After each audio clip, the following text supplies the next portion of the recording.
My brother has always had a dream of being a great filmmaker. For as long as I can remember, it's been his obsession.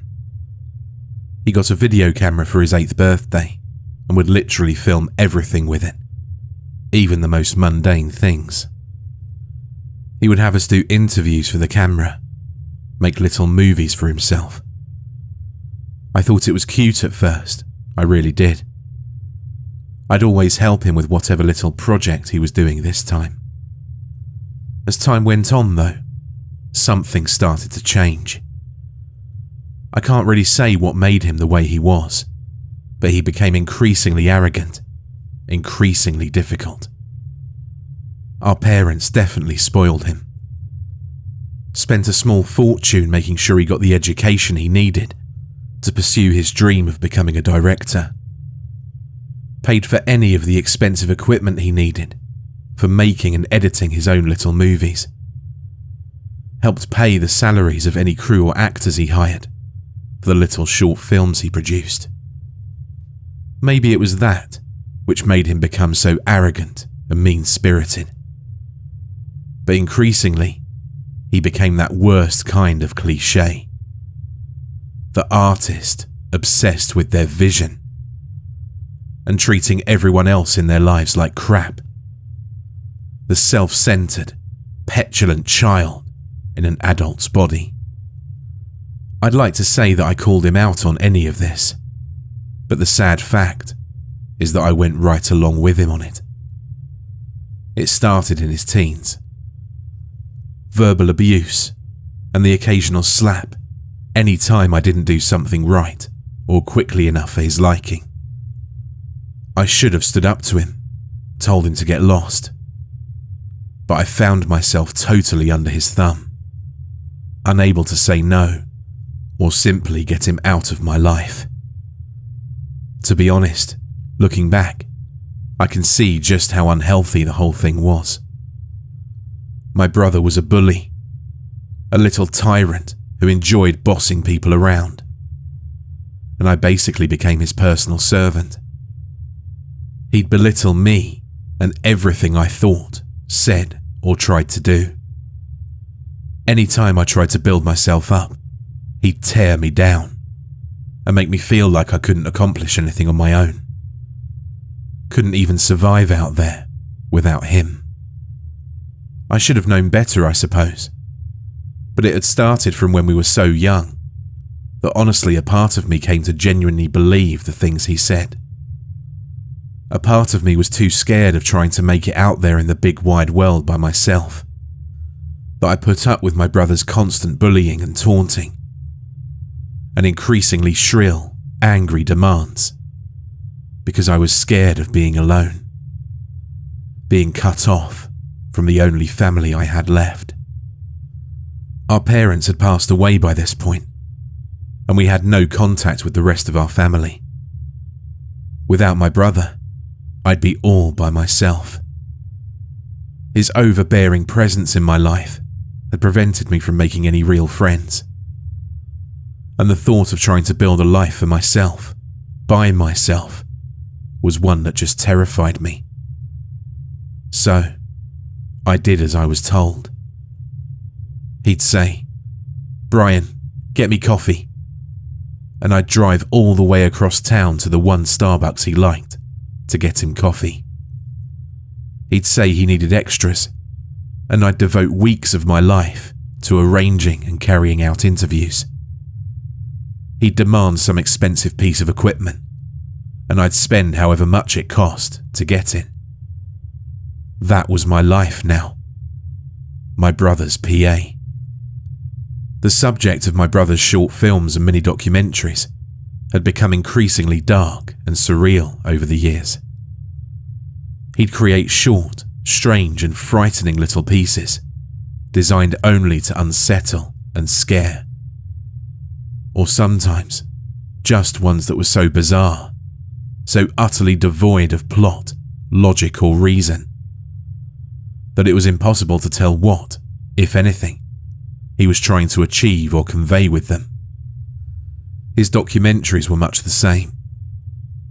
He would either film about contentious topics, or else create disjointed scenes. He once filmed a dog, starving and injured on the street for several hours. Just filming it struggling to move, to breathe. Just filmed the thing's pain. Some nights when I went down to get a glass of water, I'd see him sat there in the lounge, in the dark, watching these movies he'd made, just staring at the screen. And then one day, he told me about what his newest film was to be about. It turned out that he'd begun to hear stories of an urban legend in the film industry. It wasn't something that was widely talked about or acknowledged, and the people who did talk about it always seemed to do so with a certain nervousness and paranoia, as if afraid that even mentioning it was dangerous. It was called Better Films. Supposedly it was a studio or individual who made incredibly strange movies. None of those we talked to who would admit to having watched a Better Films production would go into any detail about what was on the tapes, and the films were only available on VHS from what we could uncover.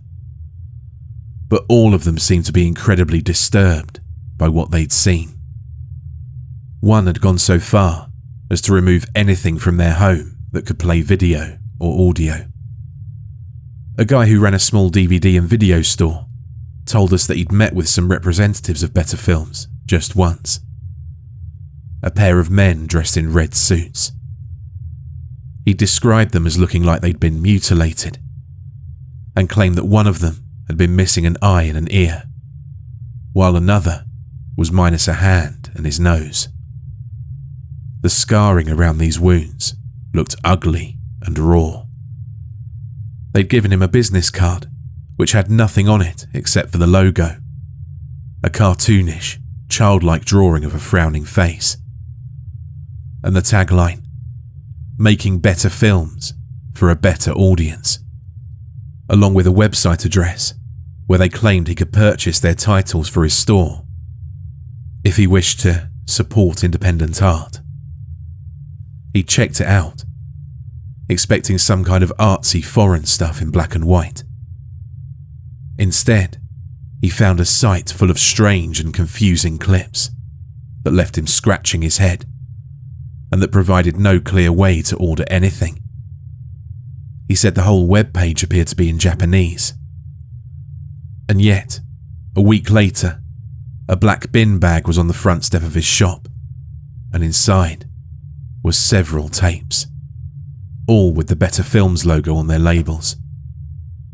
We asked him if he still had the tapes, and my brother in particular was very insistent that we get to watch them. The man refused, and my brother offered him increasingly large sums of money to buy or borrow one of the tapes. Finally, the man just held up a finger to my brother's lips before speaking. "Now you listen to me, and listen good, boy. I've seen your type. I know the look you got in your eye right now. I get a lot of weirdos in here, browsing the adult section, asking if I've got anything stronger. I know what you're after. I know what you're thinking. So I'm going to tell you this, and then you're going to leave my store. What's on those tapes ain't no illegal little thrill for some gorehound trying to find himself a real-life snuff movie. What's on those tapes ain't anything like what you're imagining. What's on those tapes is worse.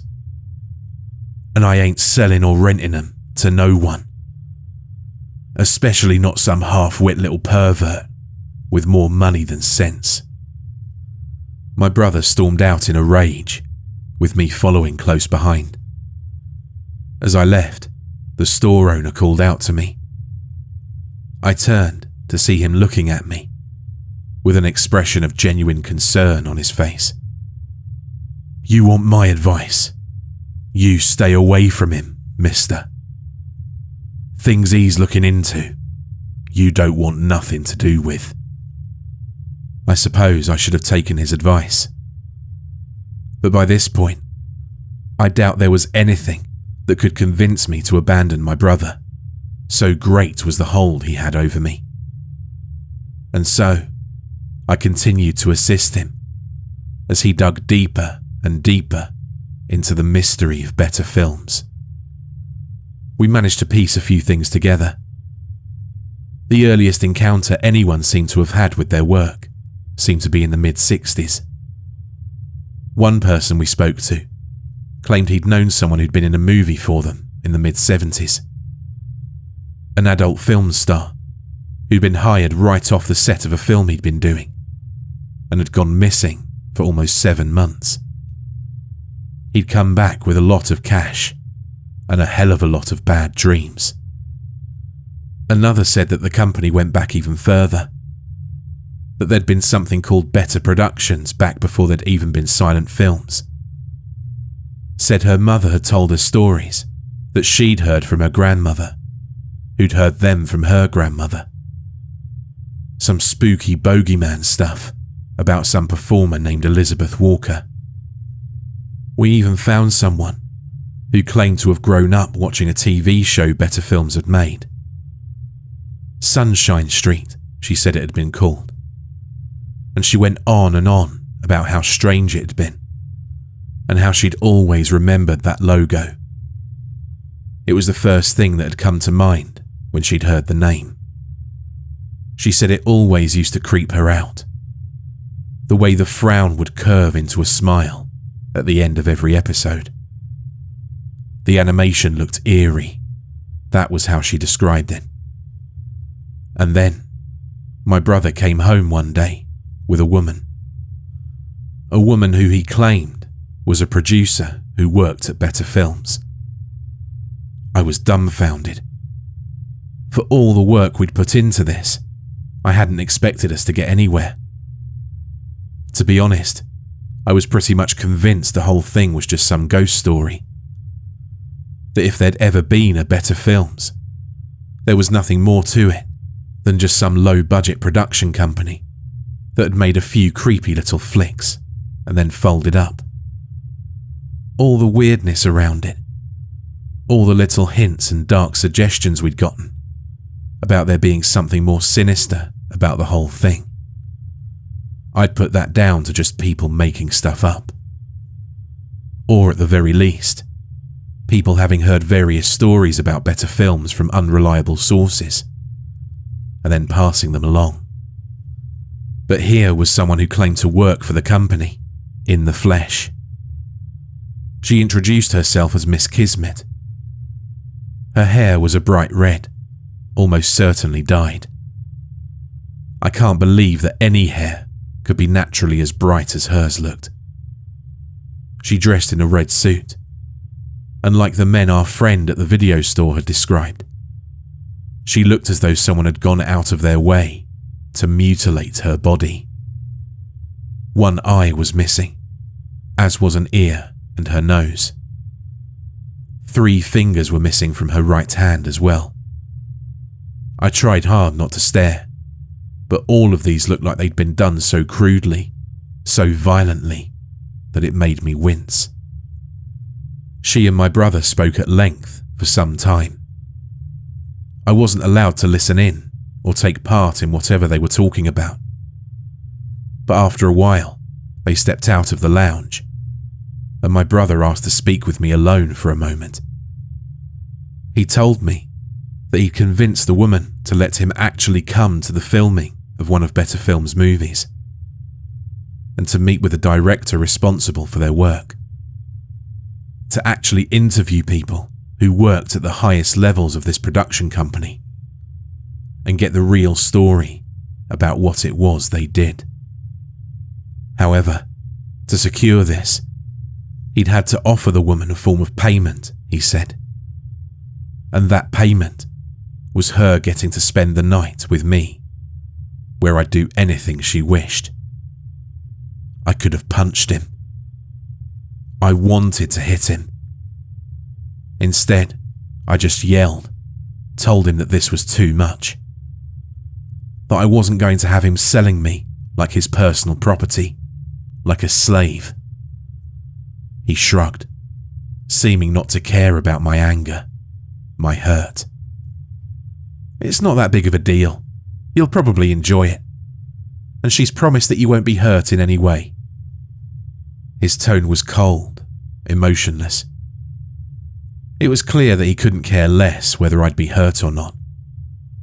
Couldn't care less what this person he knew nothing about and had only just met wanted to do with me.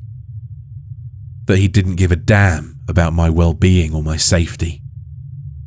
That I was just another tool for him to use to make his damn movies. Oh well, that makes it perfectly okay then. And while you were selling me off to this total stranger, did it occur to you to ask what I thought about it? To ask for my consent, my opinion, on whether or not I want to spend a night with some woman who, for all we know, makes a hobby out of making snuff movies? He stared at me for a few moments, his expression totally unreadable. And then, slowly, he spoke. If you don't like it, then of course I can't force you to do it. You can say no. You can refuse. Just like I can refuse to let you continue to live here with me. Just like I can refuse to support you financially anymore. But don't worry. I'm sure there are plenty of job opportunities for ugly, witless, talentless little things who barely made it through high school with no real skills or likable qualities. I'm sure the local burger joint is just desperate for someone to mop their floors and clean out their grease traps. And who knows? Maybe after a year or two, you'll be able to afford a place that barely has any roaches or rodents scurrying about in it. It's not like anyone will be able to stand you long enough to come visit, so really, it won't matter what it looks like. You'll be the only one living out your sad, lonely life in it. I felt like I wanted to cry. I wanted to tell him he was wrong, to go to hell. I wanted to storm out and never see or talk to him again. But part of me kept telling me that he was right. That I was everything he said I was. A loser. An idiot without any skills or good qualities about me. A stupid, pathetic child who wouldn't survive a day without him. I felt like garbage, like dirt. I felt the way he'd always made me feel, for as long as I can remember now. And meekly, I just mumbled that I would do it. That I'd agree to spending a night with Miss Kismmet. We met at a motel, a sleazy-looking place on the edge of town. She'd sorted out a room for the night and told me to come alone with one of my brother's cameras. I was terrified. More and more as I walked to the room she told me to come to. Terrified of what she might do to me, of what could happen. If she killed me, my brother would probably help her hide the body. I knocked, and I heard her familiar voice tell me to enter. The room was pitch black as I stepped in, almost impossible to see. I could make out Miss Kismmet, sat in a chair beside the bed. There was a knife on the table beside her. I've never felt more scared, more utterly frightened for my life than I did in that moment. "Sit on the bed and start filming," she said. My legs shaking, I somehow managed to make myself walk over to it and do as she asked, sitting down and swinging the camera up to film her. I began to ask what she wanted me to do, what she wanted me to film. She just told me to keep the camera rolling and not to stop until she instructed me to. Nothing else. She whistled loudly and from the bathroom, a dog came limping out. It looked like it hadn't been fed in days, thin and unhealthy looking. As I watched, Miss Kismmet picked up the knife from the table and began to slice lines into her hand. My jaw dropped. As I watched, as I filmed, she cut deeply into her own flesh, blood beginning to pour from the wound. She lowered her hand to within reach of the starving animal and allowed the dog to lap at the blood now trickling from the fresh cut. After a while, she'd withdraw her hand and repeat the process, cutting into her hand and then her arm, slicing deep wounds into her skin and letting the dog drink her blood. I felt ill. Worse was the look on her face as she did it. That terrifying grin that never changed, never left her. She kept that horrible forced smile on her face, no matter how much or how deeply she cut herself, looking like something out of a nightmare. Sat there in the dark, smiling that awful smile. Finally, she put the knife down and reached into the drawer of the table it had lain upon. She withdrew a pair of scissors and, as I watched, placed the little finger of her right hand in between them. Slowly, she closed the blades around that digit. Do you know what it sounds like? The crunch of bone as a finger is severed by a pair of scissors. I do now. I could feel the vomit rising in my throat as she slowly cut off that finger.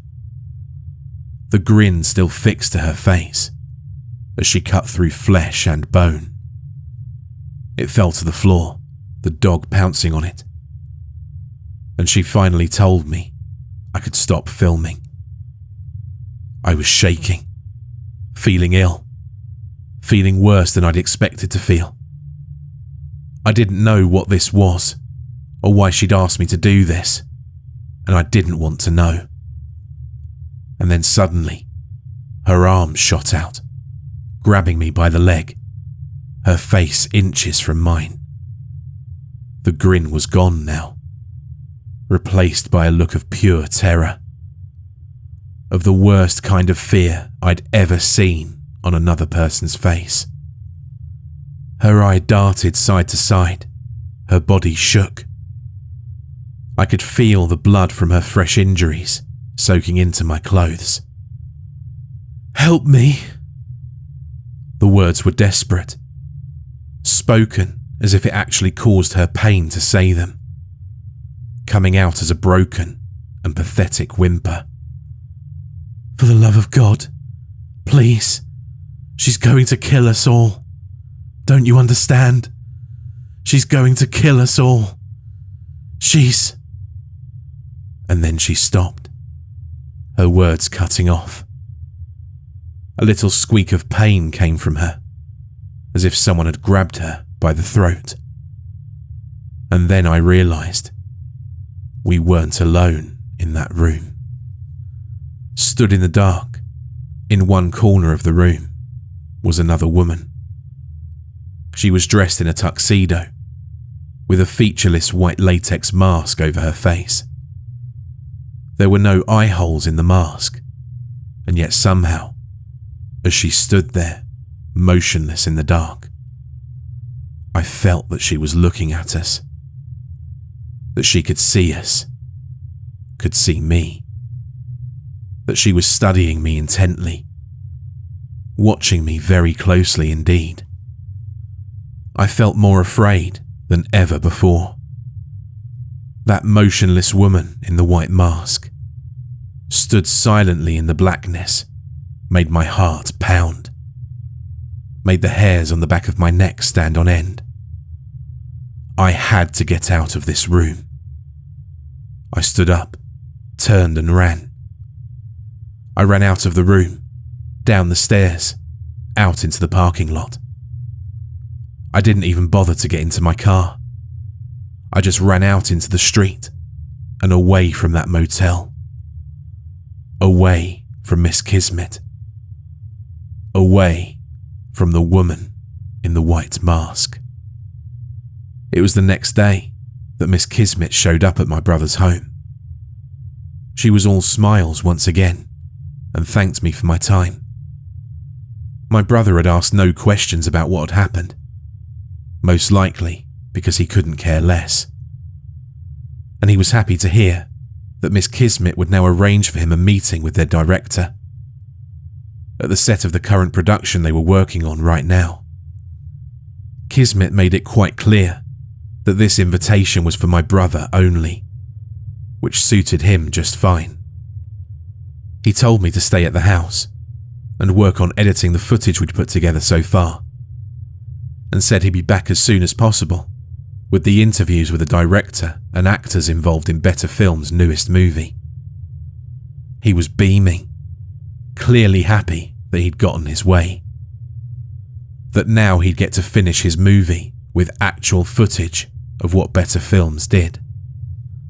As much as I hated him, in a way, I wanted to tell him not to go. In a way, I was actually scared for him, worried about what might happen. He was a bastard, but he was my brother. But I kept my mouth shut and let him go off with Miss Kismmet, waiting for his return. And I waited and waited. After several hours, I started to worry. When he hadn't returned at the day's end, I called the police. They told me that I had to wait a few days to file a missing persons report and told me not to worry. That most of the time, people showed up long before that time had passed. My brother didn't. And so I went to the cops and I told them about him and about what he'd been working on and about Miss Kismmet. I described her to them and told them about Better Films, which they reacted to skeptically. I can't say I blame them. I told them about the woman in the white mask, and they looked at me like I was crazy or making it up. Again, I really can't hold that against them. The whole thing was so bizarre and unsettling that I don't know that I would have believed it if someone had told me about it. They told me they'd look into it and said they'd be in touch with any developments in the case, anything they managed to turn up. They told me not to worry about my brother, that they were certain he'd turn up. The longer I waited without news, the less I worried though.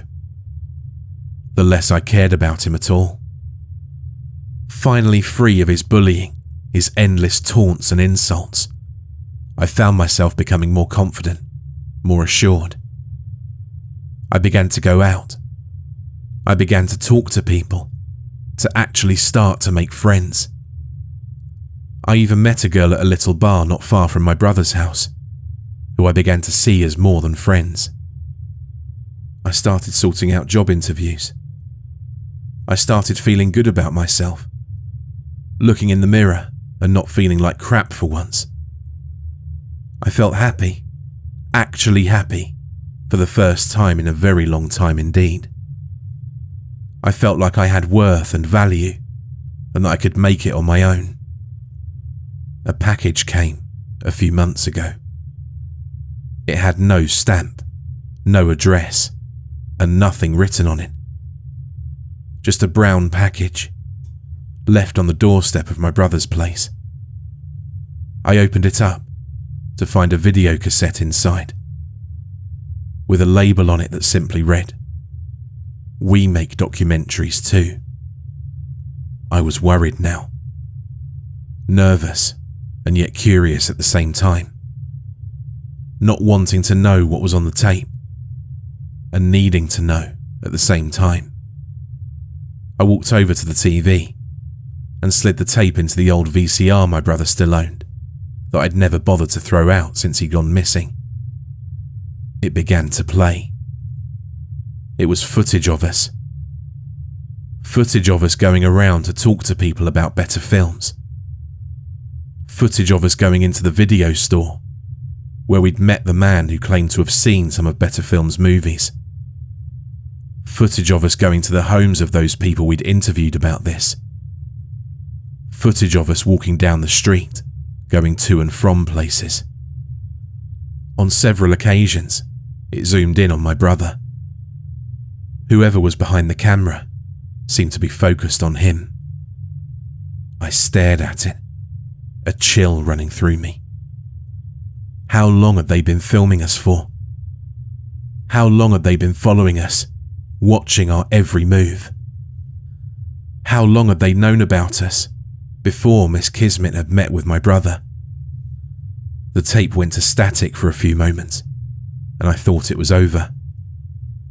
I was wrong. Red light spilled out of the screen as the picture returned, bringing with it an agonized chorus of screams and howls of agony. On the screen was my brother. He was suspended by what looked like metal hooks, rusty metal hooks, his body hanging from them in a veritable maze of razor wire. The wire wound around his body, cutting into his flesh, seeming to move like metal snakes. Whoever was manipulating the wire was off screen, but the effects were very clear. He was missing a hand, a leg, and his ears, his mouth open wide. Screams were all around. The source of them wasn't visible, but I could hear what sounded like dozens of voices, all screaming with him, all howling and shrieking in pain.